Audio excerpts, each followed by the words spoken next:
Have you ever thought about how a group of fierce sailors went from being known for raiding to becoming important settlers who left a lasting mark on Europe? This video goes into great detail about the interesting history of the Vikings and looks at the events that ended their legendary era. Why did these Norse warriors stop stealing and start building villages instead? How did they change the cultures they used to try to take over? Come with us as we explore the secrets of the Viking Age and learn about how it changed history.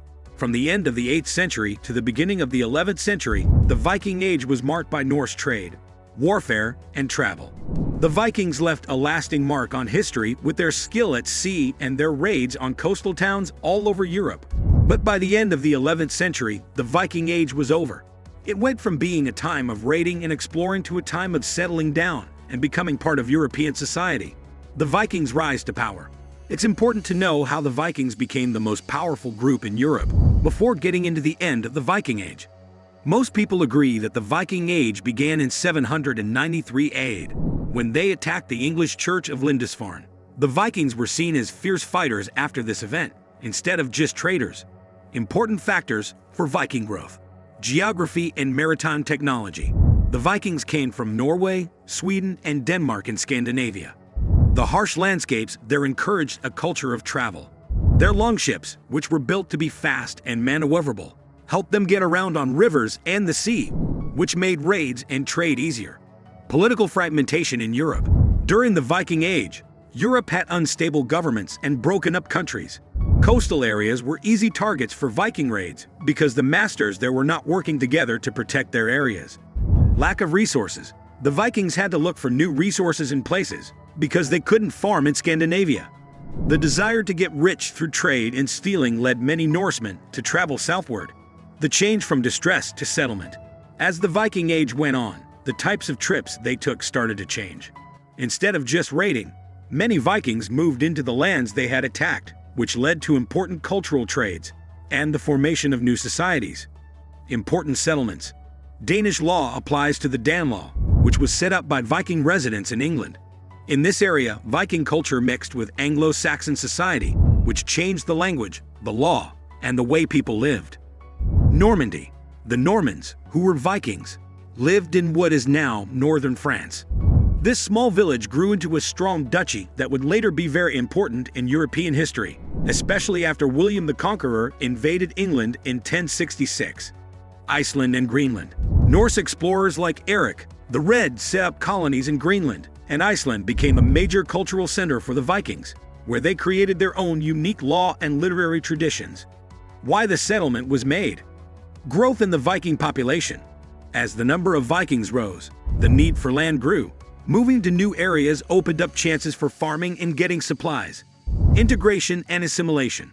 Over time, Vikings married into the local population, which caused the two societies to mix. A lot of the time, this led to people adopting Christianity and local practices. Economic opportunities. When the Vikings settled down, they could trade with other people instead of just raiding. They built trade routes through Asia, the Middle East, and Europe, which made their society even stronger. How Christianity changed things.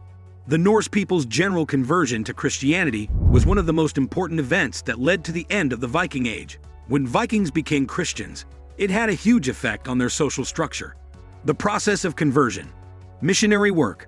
Christian missionaries went to Scandinavia and were often helped by the country's leaders, who saw the benefits of joining forces with the strong Christian countries in Europe. Political alliances. A lot of Viking leaders became Christians, so they could make deals with Christian kings to get political support and trade opportunities. Third, there was cultural exchange. When Vikings moved to Christian lands, they started to follow the rules, practices, and morals of their new neighbors. This change in culture made the Vikings less likely to be violent than they were thought to be. The fall of pagan religions. At the same time that Christianity was growing, Norse magic was slowly dying out. Christian beliefs, which stressed peace, community, and working together, took the place of the old gods. The Vikings went from being raiders to farmers in part because of this change. Changes in Scandinavia's government. As the Viking Age went on, Scandinavia's government went through big changes that led to the end of their raiding culture. The rise of United Kingdoms. Centralization of power. By the end of the 10th century, strong kings were leading different parts of Scandinavia together. Harald Bluetooth of Denmark and Olaf Tryggvason of Norway were two leaders who worked to centralize power and set up centralized governments. Royal authority. When strong monarchies formed, rules and ways of running the country were put in place to stop raids and encourage trade and farming. The decline of local chiefs. As kings gained more power, the old clan structures that helped with raiding started to fall apart.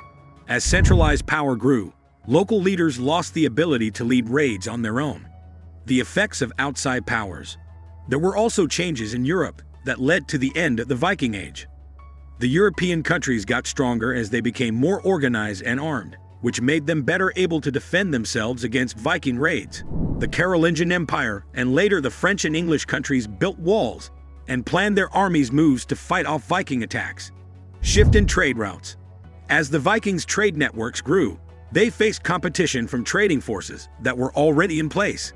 As towns and cities grew, they turned people's attention from raiding to trade. Changes in the economy. Many changes happened in Europe's economy during the Viking Age, which made Viking raids even less common. The growth of towns. Urbanization. When towns were built all over Europe, they became new economic hubs. These towns grew economically by drawing merchants and becoming centers for trade and business. Change your focus from raids to trade. As towns grew, the Vikings switched their attention from stealing to legal trade.